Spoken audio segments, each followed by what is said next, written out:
Everyone, my name is Prajakta Dhake. I am from Department of Zoology, KTHM College, Nashik. Today, I will be taking a lecture for MSc Part 2 for 3rd semester, and the subject is insect physiology. The chapter that we are dealing with right now is 17th chapter, which includes endocrines, neurosecretory hormones, their chemistry, function and mechanism of hormone action. We have also included molting and juvenile hormone, chemistry and physiology, other peptides and steroid hormones.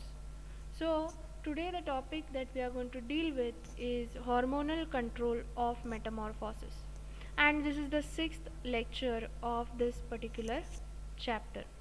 Let's begin first with understanding what is metamorphosis. Now, metamorphosis is a process in which a larval forms which may be completely different than that of the adult in appearance, when it gets transformed into an adult form, is referred to as metamorphosis. Okay, now the metamorphosis is going to be of two types. First is called as incomplete metamorphosis. Now this particular type of metamorphosis occurs in insects in which the larval forms, let's not call it as a larval form, we'll refer to it as a nymph. Okay, nymph is nothing but a miniature adult. The things that it lacks is presence of wings, and the gonadal development is not complete in the nymphs. Okay, otherwise they totally resemble the adults. So in structure and other things they are completely similar to the adults. When such nymphs they get transformed into the adult, such a development is referred to as incomplete metamorphosis. Why? Because there is no pupal stage as such in these organisms. Now second type of metamorphosis is referred to as the complete metamorphosis. Why complete metamorphosis? Because it has all the four stages present in it. What all four stages? First one is egg, larva, pupa and adult. Now in what kind of insects does it occur? It occurs in the insects in which the larval forms are completely different in appearance as compared to the adults. So the larva and adults are not going to resemble each other, right? You might have seen the caterpillars of the butterflies, right? The caterpillar is worm like, whereas the adult butterfly is completely different in its morphological features. Okay, now let's begin with the process of metamorphosis. Now by see what all hormones play a key role in this is, first is juvenile hormone, second one is PTTH or prothoracicotropic hormone, the third one is ecdysone. Okay, so an integral action of prothoracicotropic hormone, the ecdysone and the juvenile hormone controls the process of metamorphosis. Okay, and it is done in almost all the insects. The classical theory of metamorphosis was put forth by Wigglesworth in 1970. Okay, now let's begin with the hormonal control. The cerebral medial neurosecretory cells of pars intercerebralis, which is MNC, now this is the part of the brain, they secrete or they are going to secrete PTTH, okay, on stimulation from the stretch receptors of the gut and other extrinsic as well as intrinsic factor. The prothoracicotropic hormone stimulates the ecdysyl gland to produce ecdysone.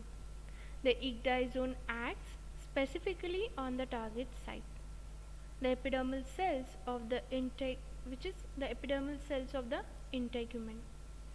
As a result of this, it is this process is going to trigger a series of events and initiate molting and differentiation of body tissues.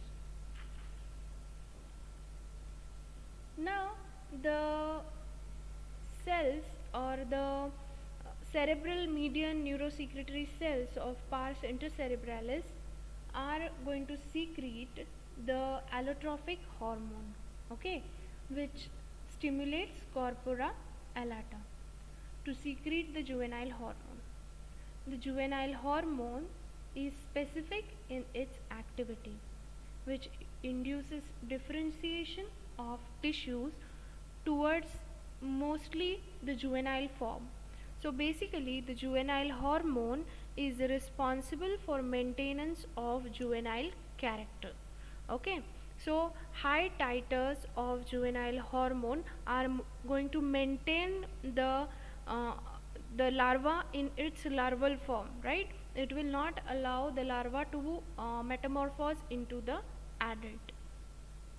Okay, so as um, as a result, successive larval molds occur repeatedly. Why? Because of the juvenile hormone, because of the high titers of juvenile hormone. During the last larval stage, the corpora allata becomes little active, and due to low titers of juvenile hormone, the last instar larva molds into the pupa. At the last, the corpora allata are almost inactive during the pupal stage. In holometabolous insects, holometabolous insects are nothing but the insects that are going to show complete metamorphosis. And the last instar nymphal stage in hemimetabolous insects. Hemimetabolous insects are the ones which show incomplete metamorphosis. And in the absence of juvenile hormone, the imaginal molting takes place. Above facts have been established by various types of surgical operations like pyrobiosis, transplantation, implantation, etc., and hormonal therapy in large number of species. If the corpora allata is removed from the early instar, the molting produces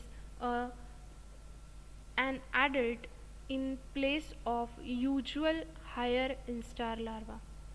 Similarly, if active corpora allata is implanted in the last larval instar, then it molds into an into an additional larval stage called as, or an additional larval instar called the supernumerary larva instead of an adult.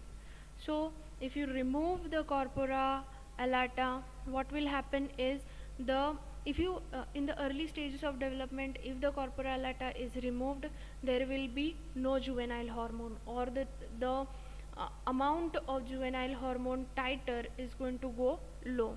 So what will happen, the even if the larval stages or the larval period is not completed, what will happen is this particular larva, it will immediately mold to an adult form, right? It will not be a normal adult, please understand this. Okay, so for example, let's say that in a particular insect there are 4 instars present. Okay, 4 larval instars are present. After 4th instar larva, it is going to molt into an adult. In this case, if you remove the corpora allata at a very initial stage, that is say at second instar stage, if you remove the corpora allata, what will happen is instead of going to the third larval instar, what will happen is this particular organism, second instar larva, will immediately mold to an adult form, right, which is not going to be a normal adult. Why is this happening? Because corpora allata is the source of juvenile hormone. Clear?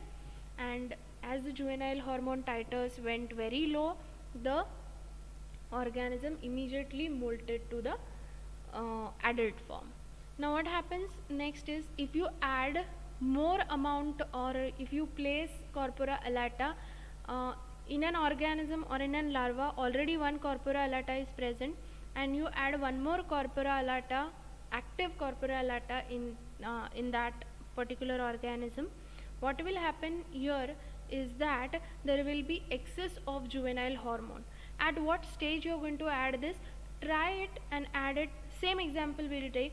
1 to 4 instars are there. If you add a corpora allata at 4th instar stage, right? Remember one thing, at this particular 4th or last instar stage, what is going to happen is the titers of juvenile hormone have to go low, right? But when you are adding corpora allata at this particular phase, you are actually maintaining the levels of the titer of juvenile hormone. So the juvenile hormone will be maintained and it will keep on secreting. In this case, what will happen? The adult will never form, right? Instead, the larva is going to get transformed into another instar. So if there are actually 4 instars, 4th is the last instar, this particular 4th instar larva, after addition of corpora allata in it, it will again molt into a next instar, okay, which is called as supernumerary larva. It will not metamorphose into an adult. Now see, the juvenile hormone never acts as an inhibitory hormone, okay, but plays a key role in differentiating the functional efficiency of the ecdysone. It directs the qualitative expression of each mold. Soon after the imaginal mold, disintegration of ecdysyl gland takes place. In adult insect, the corpora allata hormone acts mainly as the gonadotropic and metabolic hormone.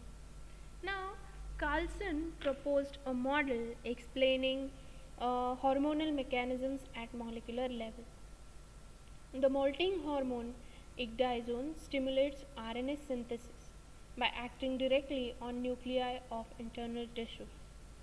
There might be a nucleoprotein receptor which binds to ecdysone.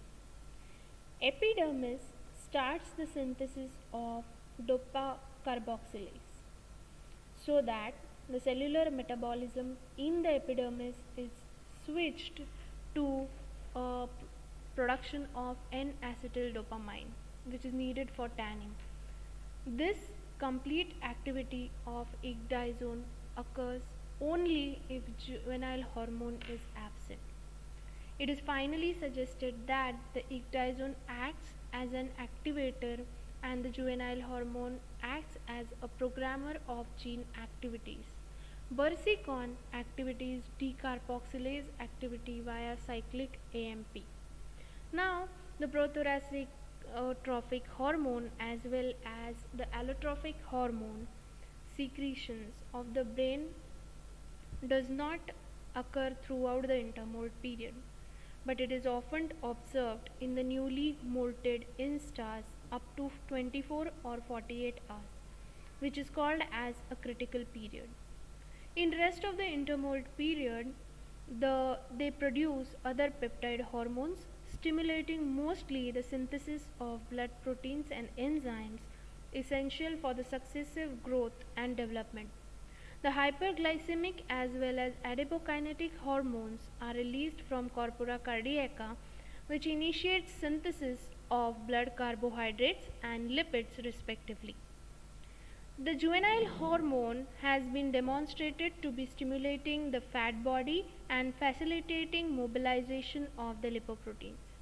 The juvenile hormone is also known to be suppressing differentiation of imaginal disc of the larva in holometabolous insects by ecdysone, so that no transformation of these structures into imaginal characters takes place till the juvenile hormone disappears, mostly in the pupal stage.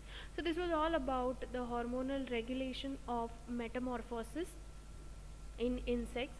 Now if you see here,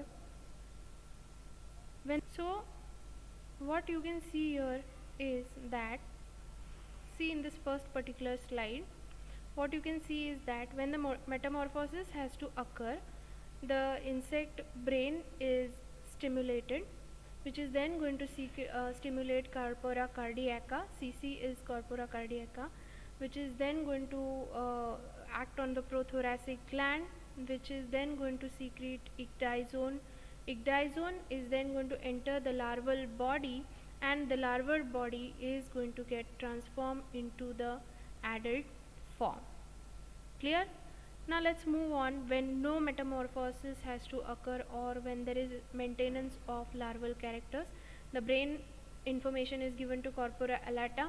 Corpora allata is going to secrete more juvenile hormone, and juvenile hormone, excess of juvenile hormone, there won't be any adult present. The larval characters are going to be maintained in this particular organism.